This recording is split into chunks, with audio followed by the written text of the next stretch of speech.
अस्सलामुअलैकुम दोस्तों, मैं हूं राव कमर रिजवान और आप देख रहे हैं मेरा यूट्यूब चैनल। दोस्तों, ये कहानी है एक ऐसी लड़की की जो शादी वाली रात अपने शौहर से कहती है कि तुम मेरे जिस्म को तो हासिल कर लोगे लेकिन मेरी रूह को नहीं। लेकिन उसने ऐसा क्यों कहा? क्या वो किसी और से मोहब्बत करती थी या वो उसे पसंद नहीं था? क्या हुआ इस शादी का अंजाम? कैसे एक हंसते खेलते लड़के की जिंदगी अजाब बनी, बताएंगे आज की वीडियो में। तो आप इस दर्द भरी कहानी को आखिर तक लाजमी देखिएगा। तो चलिए शुरू करते हैं आज की कहानी। मुझे नौकरी नहीं मिल रही थी। एक दोस्त ने मेरी मदद की और मैं सऊदी आ गया। यहाँ मेरी अच्छी जॉब थी और मैं अच्छा कमाने लगा। छुट्टी पर घर आया जब एक रोज़ माँ ने कहा कि मुझसे कुछ बात करनी है। मैं तो इंतज़ार में रहता था कि मेरी माँ मुझे पुकारे और मैं उसके चेहरे को देखता रहूं और माँ की बातों को सुनता रहूं। सब बहन भाइयों में मैं उनका ज्यादा लाडला था। माँ से सब कहते थे आप हसन से बहुत ज्यादा प्यार करती हैं, तो माँ कहती कि मेरे हसन जैसा कोई और है ही नहीं। उनकी इस मोहब्बत पर मैं निसार था, उनका हर हुक्म सर आंखों पर। मेरी माँ कहने लगी कि इधर बैठो मेरे पास।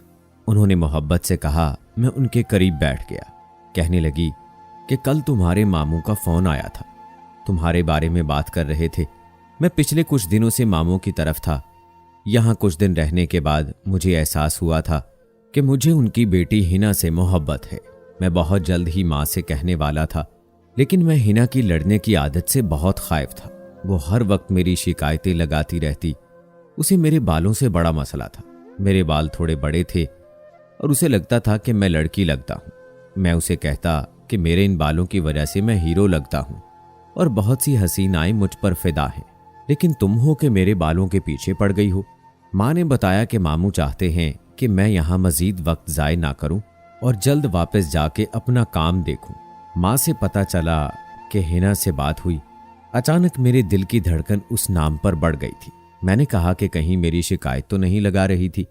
मेरी बात पर मुस्कुरा दी और कहने लगी कि अरे नहीं, वो बेचारी तुम्हारी शिकायत क्यों लगाएगी। वो कह रही थी कि तुम्हारे लिए अब एक अच्छी सी लड़की ढूंढे जो तुम्हें काबू में रखे। वैसे इतने दिन हो गए हैं तुम्हें पाकिस्तान आए, बताओ कोई लड़की पसंद आई? माँ ने सवालिया नजरों से मेरी तरफ देखा। ना चाहते हुए भी माँ की बात पर हिना का मुस्कुराता चेहरा नजर आया। माँ की आवाज आई जो कह रही थी कि क्या हुआ, कहाँ खो गए? मैंने कहा कहीं नहीं, बस यही सोच रहा हूँ कि मुझे अभी तक कोई लड़की पसंद क्यों नहीं आई। माँ मुस्कुराने लगी और मैं डर गया था। कहीं मेरी माँ जानती तो नहीं कि मैं उनकी भतीजी को ही पसंद करने लगा हूँ। माँ ने कहा कि चलो कोई बात नहीं, वैसे मेरी नज़र में 2-3 बहुत अच्छी लड़कियां हैं। अगर तुम कहो तो मैं किसी एक से तुम्हारी बात चला सकती हूँ। मैंने कहा कि मुझे अभी शादी नहीं करनी, अभी और बहुत सारे काम हैं। घर बनाना है, बड़े भाई की शादी करें पहले, फिर बहनों की शादी होगी, इनके बाद मैं सोचूंगा। माँ ने कहा कि शादी हो जाएगी तो क्या बीवी मना कर देगी तुझे ये सब जिम्मेदारियों से? बेटा, शौहर अच्छा हो, अपने घर वालों का ख्याल रखने वाला हो, अपनी जिम्मेदारियों को निभाना जानता हो, तो बीवी पागल नहीं होती कि उसके घर वालों को कुछ समझे ना। उसके शौहर के रिश्तेदार ही इतने प्यारे होते हैं जितने उसके शौहर को अपने रिश्तों की कदर होती है। अब बता क्यों नहीं करनी शादी तूने? तुम्हारे भाई की तो समझ आती है, उसने तो फातिमा की वजह से शादी नहीं की, लेकिन तुम क्यों नहीं कर रहे? फातिमा मेरे मामू की बेटी थी। मेरा भाई उससे मोहब्बत करता था, लेकिन फातिमा आसाइशों की आदी मॉडर्न लड़की। उसने कहा कि उसका इस 5 मरले के घर जिसमें 10 लोग हों गुजारा नहीं होता। उसे एक अच्छी जिंदगी की तलाश थी। उसने एक पुलिस ऑफिसर से शादी कर ली और मेरा भाई अपनी मोहब्बत का मातम पिछले 3 साल से मना रहा था। माँ ने बहुत बार कहा कि तू शादी कर ले, लेकिन भाई ने कहा कि इस बात पर कोई उससे बात ना करे। मेरी माँ मेरे भाई के लिए बहुत परेशान रहती थी। भाई मजाक में माँ से कहता कि अभी आप कम हैं पूछने के लिए, कहाँ जा रहे हो, कैसे आ रहे हो, फिर बीवी आ जाएगी, मुझे नहीं करवानी शादी वादी, मैं कैद नहीं होना चाहता। माँ मेरी शादी के पीछे पड़ गई थी और बाजिद थी। कहती कि अब मैं तुम्हारी शादी करवा कर ही रहूंगी। मेरी छुट्टी खत्म होने वाली थी। मामू बार बार कह रहे थे कि छुट्टी और मत लेना, वापस जाओ और कमाओ, यहाँ क्यों पड़े हो? लेकिन इस बार मैं हिना की वजह से जा नहीं रहा था। जब से उसे मिलकर आया था लगता था कि वो ना मिली तो कहीं का नहीं रहूंगा। उसकी आंखें मुझे सोने नहीं देती, उसकी हंसी मुझे अपने कानों में गूंजती सुनाई देती है। आंखें खोलता तो मेरे पास कोई भी नहीं होता। लेकिन मेरी माँ और मामू कुछ दिन से एक दूसरे से ठीक से बात नहीं कर रहे थे। मैं चाहता था कि उनके बीच जो गलतफहमी है वो दूर हो जाए। मैंने माँ को सब कुछ बता दिया। कहने लगी, ये तो बहुत अच्छी बात है, फिर मैं जल्दी से तुम्हारी शादी की बात करती हूँ तुम्हारे मामू से। मैंने कहा कि पहले दूसरे मामू से इख्तलाफात ख़त्म कर दें, कहीं वो कोई मसला ना कर दें।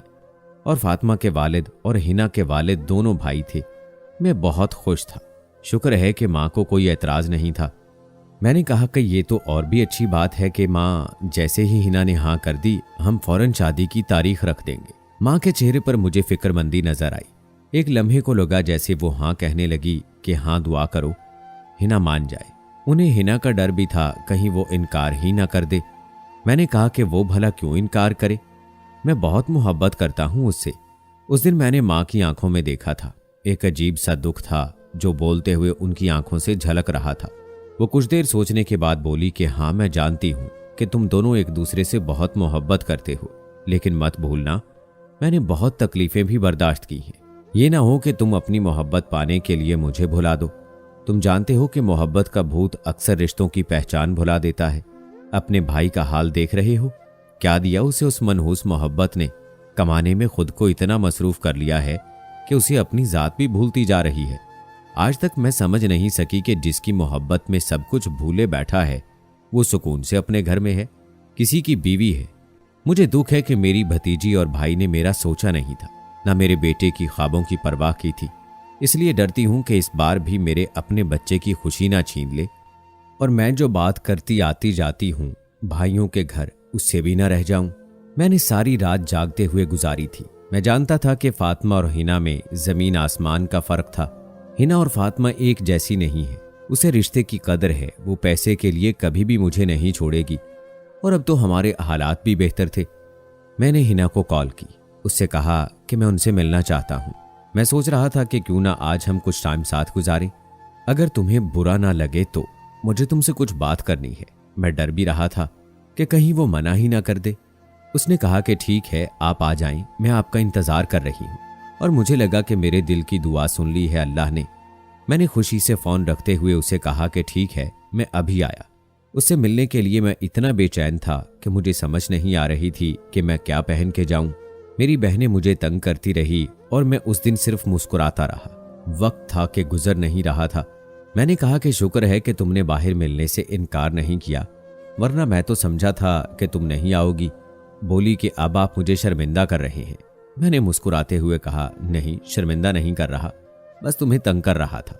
हालांकि मैं अब उसकी नाराजगी से डरता था। उस दिन मैंने सिर्फ उसकी वजह से गोलगप्पे खाए। मेरा गला खराब था, लेकिन मैं जानता था कि उसे गोलगप्पे बहुत पसंद हैं। वो दिन मेरी जिंदगी का खूबसूरत दिन था। मैंने ख्वाहिश की थी कि काश वक्त रुक जाए, लेकिन वक्त कब रुकता है और हर ख्वाहिश कब पूरी होती है। मैंने हिना को प्रपोज कर दिया। मैंने कहा कि मैं तुमसे शादी करना चाहता हूँ। वो तो एकदम मेरे बोलने पर हैरान ही रह गई। उसे यकीन नहीं था कि मैं ऐसा कुछ कह दूंगा। कुछ देर बाद वो बोली कि आप शायद अपने होश में नहीं हैं। आप ऐसे सोच भी कैसे सकते हैं। उसका कुछ देर पहले वाला नॉर्मल अंदाज और मुख्तलिफ हो चुका था। मैंने कहा कि मैं अपने होश में हूँ। मैं उसके सामने खड़ा उसकी आंखों में देखकर बोल रहा था, लेकिन उसने कहा कि मैं ऐसा कभी नहीं करूंगी। मैं आपसे शादी के बारे में सोच भी नहीं सकती। वो कुछ और भी कह रही थी, लेकिन अब मैं होश में कहाँ था। मेरी जात कहीं खाई में जा गिरी महसूस हो रही थी। मैंने कमज़ोर से लहजे में कहा कि लेकिन क्यों? लेकिन क्यों का जवाब कब मिलता है? वो मेरे हर सवाल का जवाब दिए बगैर चली गई थी। मैं घर वापस आ गया, खुद को कमरे में बंद कर लिया। किसी से बोलने और बात करने का दिल नहीं चाहता था। एक दिन माँ ने कहा कि हसन, क्या बात है, किन सोचों में गुम हो? तुम्हारी छुट्टी भी खत्म होने वाली है, इसलिए तो परेशान नहीं। मैंने माँ की गोद में सर रखा और कहा कि माँ, तेरे खर्चे सही थे। जिन रिश्तों को हम मान या मोहब्बत देते हैं, अगर ज़रा सा भी खर्चा हो कि हमारी वजह से हमारे दरमियान कायम मोहब्बतें बाकी नहीं रहेंगी, तो रास्ते से पलट आना चाहिए। मैं रो रहा था और मुझे लग रहा था कि उसी दिन के लिए माएँ कहती हैं कि लड़के रोते नहीं, मर्द रोता अच्छा नहीं लगता। लेकिन मर्द भी तो इंसान होता है। क्या मेरी गलती थी कि मैं उससे मोहब्बत करता था 5 साल से? या गलती थी कि आज उससे इजहार कर दिया? या ये गलत किया कि उसे प्रपोज कर दिया था? मेरी माँ मेरा दुख समझ गई थी और उसके बाद कैसे सब कुछ हुआ मुझे नहीं पता चला था। मैं 2 दिन के लिए लाहौर आया था एक दोस्त से मिलने। 1 माह बाद मेरी वापसी थी। सोचा जाने से पहले दोस्तों से मिल लूं।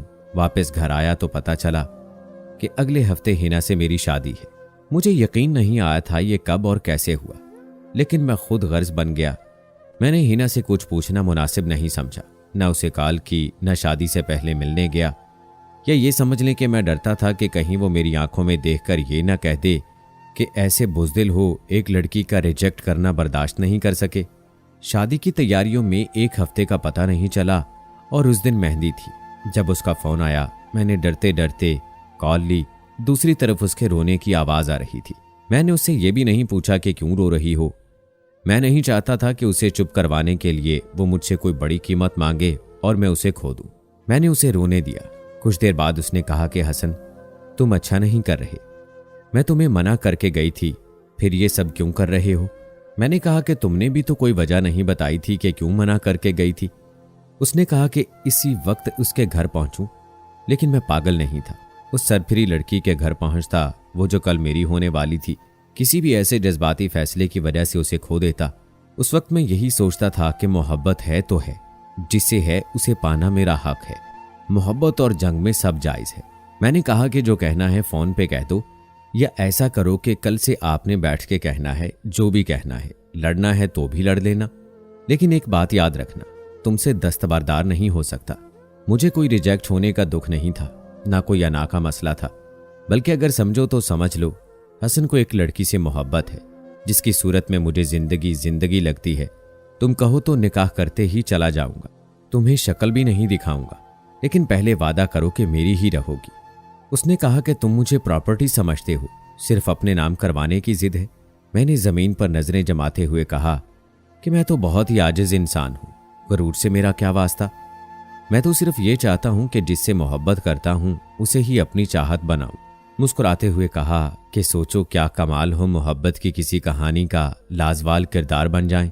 जब मोहब्बत में कुछ लिखा जाए तो हसन और हिना की मोहब्बत याद आ जाए। वो बोली, और काश वो कुछ न कहती, काश वो खामोश रहती। मैंने उस दिन मेरी जात को अजीब दौराहे पर ला खड़ा किया था। कहने लगी कि मिस्टर हसन, मोहब्बत अब कहाँ मोहब्बत लाजवाल भी होती है, मोहब्बत अब दास्तान तक ही है। और याद रखना कि तुम मेरे जिस्म के मालिक तो हो सकते हो, लेकिन मेरी रूह तुमसे मोहब्बत कभी नहीं कर सकेगी, क्योंकि मुझे मोहब्बत पर भरोसा नहीं। मैं नहीं मानती इस मनहूस मोहब्बत को। उस दिन मुझे हिना के दुख में अपने भाई का दुख दिखा था। उसे भी तो मोहब्बत मनहूस ही लगती थी। मैं सारी रात सो नहीं सका। भाई के पास चला गया। वो सिगरेट पर सिगरेट पी रहा था। मैं जो उसे मना करता, उस दिन उसके साथ सिगरेट पी रहा था। समझ नहीं आ रही थी कि ये फैसले करके अच्छा कर रहा हूं या बुरा। और फिर मेरी शादी हिना से हो गई। वो दुल्हन बनी सामने थी और मैं उस वक्त भी बेयकीनी का शिकार था कि मैं वाकई में इतना खुशकिस्मत हूं कि ये लड़की मेरी हो चुकी है। वो अपने हाथों की मेहंदी पर नजर टेकाए बैठी थी। मैंने उसके हाथ अपने हाथ में ले लिए और उसे कहा कि नाराजगी खत्म कर लो। मैं मानता हूं कि मैं खुदगर्ज हो गया था, लेकिन यह भी यकीन रखो कि तुम्हें किसी चीज की कमी नहीं होगी। दुनिया की हर खुशी तुम्हें लाकर दे सकता हूं। उसने अपने हाथ मेरे हाथ से छुड़ा लिए और कहा कि इसे किसी चीज की जरूरत नहीं है और ना ही आरजू है कि मैं उसके लिए कुछ करूं। मेरे जाने के दिन करीब आ रहे थे। हिना अभी तक मुझसे खफा ही थी और मैंने भी उसे कुछ वक्त देने का फैसला कर लिया। मैं चाहता था कि वो सोचे समझे और फिर फैसला करे।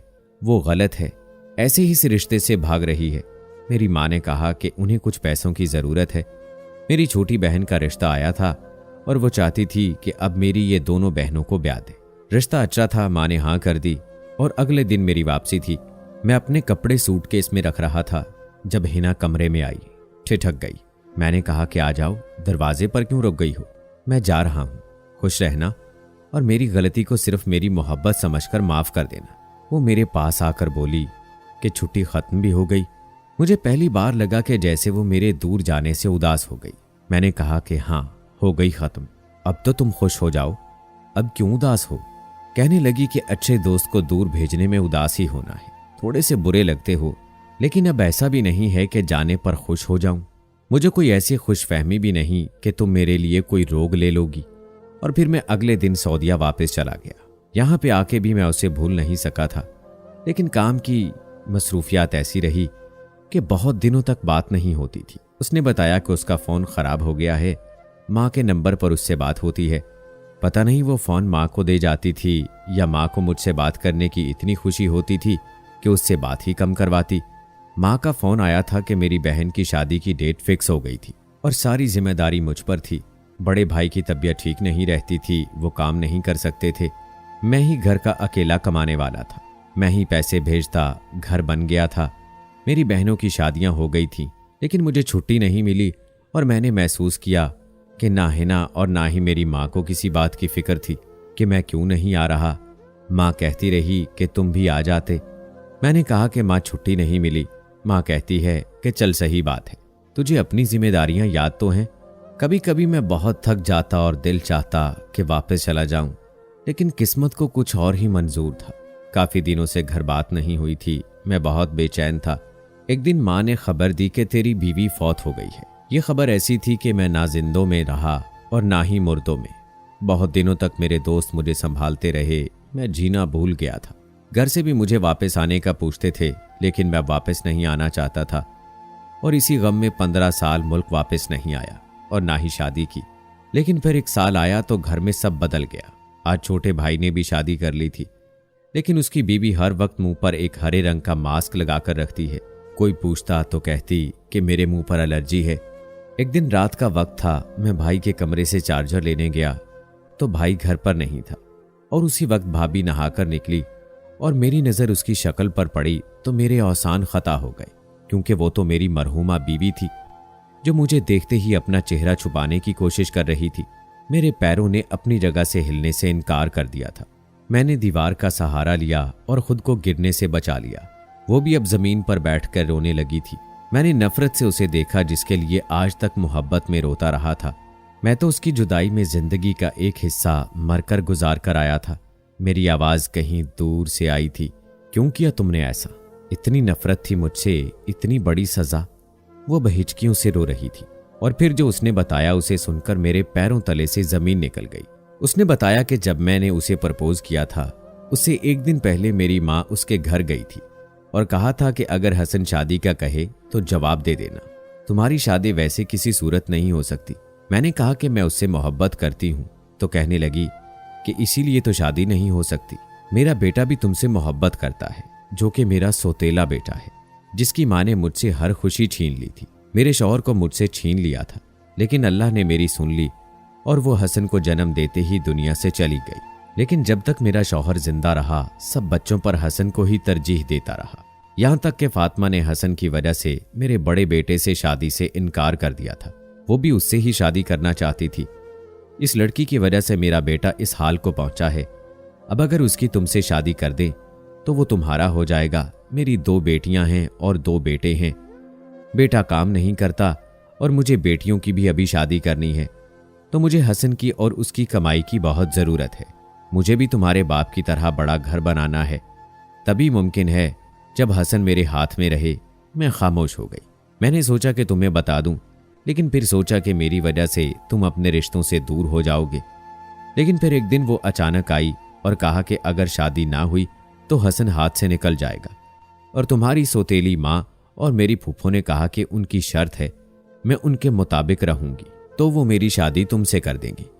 और मैंने सिर्फ तुम्हारे नाम रहने के लिए उनका साथ दिया। और फिर जुल्म की एक इंतहा टूटी जब कहा कि मैं तुमसे बात नहीं करूंगी, क्योंकि वो तुम्हें कह चुकी थी कि मैं मर चुकी हूं। लेकिन जैसे ही तुम्हारे आने का पता चला तो तुम्हें सब दिखाने के लिए मुझे कहा कि मैं ये जाहिर करूं कि मैं तुम्हारी भाभी हूं। तुम कुछ दिन में चले जाते तो वो तुम्हारे छोटे भाई की बीवी को वापस बुला लेती, जिसे तुम्हारी वजह से कुछ दिन के लिए उसके मैके भेज दिया गया था। हिना रो रही थी और मैं तो पता नहीं कहाँ था, कहाँ ले आई थी जिंदगी। जिस माँ को मैं देखना इबादत समझता था, उसने मेरी जिंदगी से हर खुशी छीन ली थी। मेरी उम्र का एक हिस्सा मुझे और मेरी बीवी को जुदाई देकर दूर बैठी तमाशा देखती रही और मेरे भाई बहन पैसे की लालच में सब कुछ भूल गए थे। पैसा रिश्ते से बढ़कर था उन लोगों के लिए। मेरी माँ को जब पता चला कि मैं सब कुछ जान गया हूँ तो कहा कि मेरी बीवी ही चाहती थी कि तुमसे कहा जाए कि ये मर चुकी है। ये तो खुद तेरे भाई से मोहब्बत करती थी, उससे ताल्लुकात भी थे और यहाँ मेरी बर्दाश्त खत्म हो चुकी थी। मैंने हिना को साथ लिया और घर छोड़ दिया। क्या करता मैं ऐसे रिश्तों में, ऐसे बेहिस रिश्तों का मैं क्या करता। मैंने जिंदगी से यही सीखा कि जो आपका हो उसे आपका एहसास होता है, वरना ऐसा होना दूर की बात नहीं। दोस्तों, कैसी लगी कहानी कमेंट बॉक्स में लाजमी बताएं। मिलते हैं अगली वीडियो में, तब तक के लिए अल्लाह हाफिज।